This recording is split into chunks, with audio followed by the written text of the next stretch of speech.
राजधानी लखनऊ में हुए डबल मर्डर का कमिश्नरेट पुलिस ने किया खुलासा। रिश्ते में भतीजे लगने वाले व्यक्ति ने ही मां और बेटी को उतारा मौत के घाट।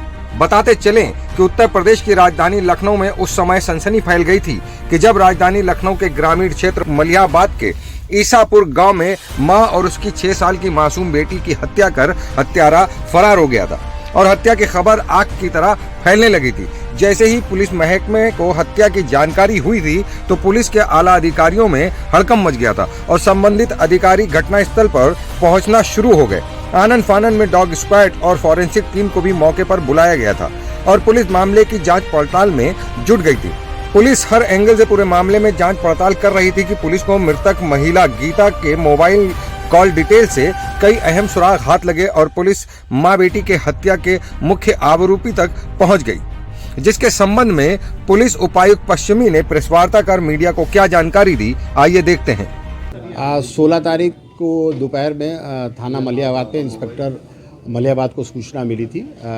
वहाँ के ग्राम प्रधान ईसापुर के ग्राम प्रधान ने सूचना दी कि यहाँ पर रहने वाली गीता नाम की एक महिला और उसकी एक बच्ची का कत्ल हो गया है। इस सूचना पर तत्काल इंस्पेक्टर मलियाबाद और एसीपी मलियाबाद और फॉरेंसिक की टीम और सभी अधिकारीगण वहाँ मौके पर पहुँचे।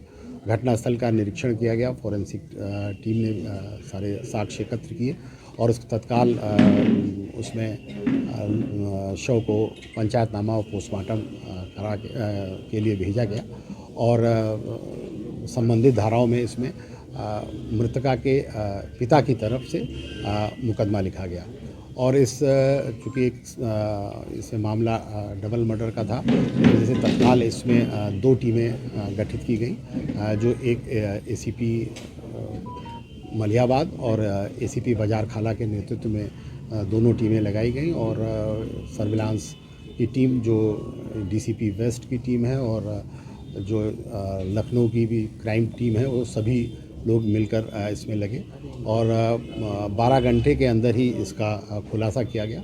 और जो बात प्रकाश में आई, इसमें पता ये चला कि जो मृतका है इसके पति के का एक दूर के रिश्ते का भतीजा था जो उसी गांव में रहता था, जिसका नाम विकास जायसवाल था और वो वहाँ मलियाबाद में एक कपड़े की दुकान पर काम करता था।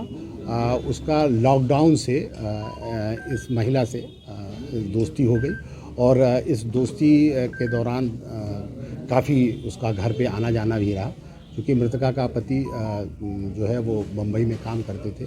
तो इससे दोनों लोग आपस में काफ़ी घुल मिल गए और इन दोनों के बीच में अंतरंग संबंध भी हो गए थे। इस बात से और काफ़ी इन लोगों में आना जाना रहा।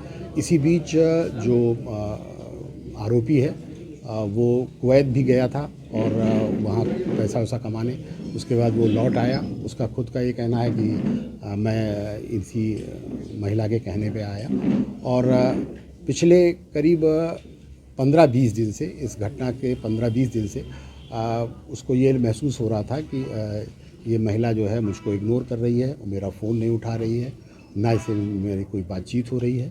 इस बात से वो अंदर से बहुत नाराज़ था और घटना वाले दिन यानी 15/16 तारीख की रात में वो घर के पीछे एक बिजली का खंभा है, उसकी मदद से वो अंदर गया और वहाँ पर उसने दरवाज़ा न खटखटा कर, जिसमें वो महिला और अपनी बच्ची के साथ सो रही थी, उसने बर्तन गिराया, जिससे कि महिला को लगा कि बाहर कोई जानवर आ गया है। इस पर उसने दरवाज़ा खोला तो ये अंदर आ गया और अंदर इसने इसका सवाल अपना पूछा कि मुझसे अब तुम क्यों नहीं बात करती हो या कोई क्या बात हो गई।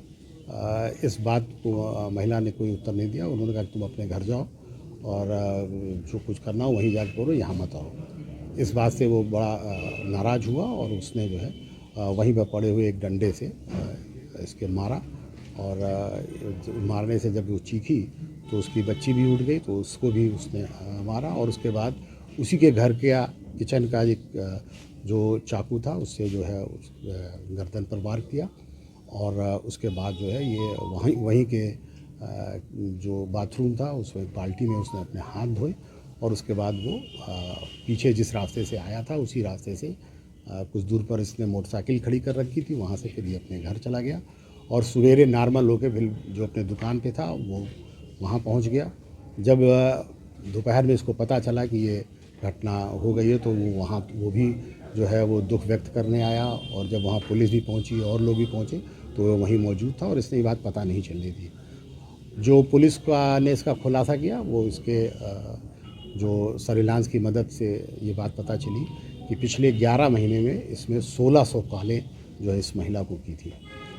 इस बात से हम लोगों का शक थोड़ा सा पक्का हुआ। फिर जब हम लोगों ने पूछताछ की तब इसने अपनी सारी बातें बताई। सर, आरोपी के पास से क्या कुछ बरामद हुआ है? आरोपी के पास से जैसा कि आप देख रहे हैं, ये एक जो लाठी डंडा है जिससे उसने मार की थी सर पे, मुंह पे, और एक नाइफ जो आला कतल है जिससे गर्दन पे वार किया गया था। और जाते समय वो कुछ जो जेवर थे इसकी पत्नी के, जो इसकी मृतका के, उसको भी लेके गया था। उसका ये कहना था कि चूँकि हम ही ने इसको पैसा दिया था, उसी से इसने ख़रीदा था, तो वो हम लेते चलें। और उसने ये भी प्रयास किया कि ये घटनास्थल थोड़ा चोरी का लगे, जिससे कि पुलिस भ्रमित हो जाए, लेकिन वो इस काम में सफल नहीं हो पाया। 9 PM न्यूज़, हम दिखाएंगे झूठ को सच का आईना। सच के लिए देखते रहिए 9 PM न्यूज़।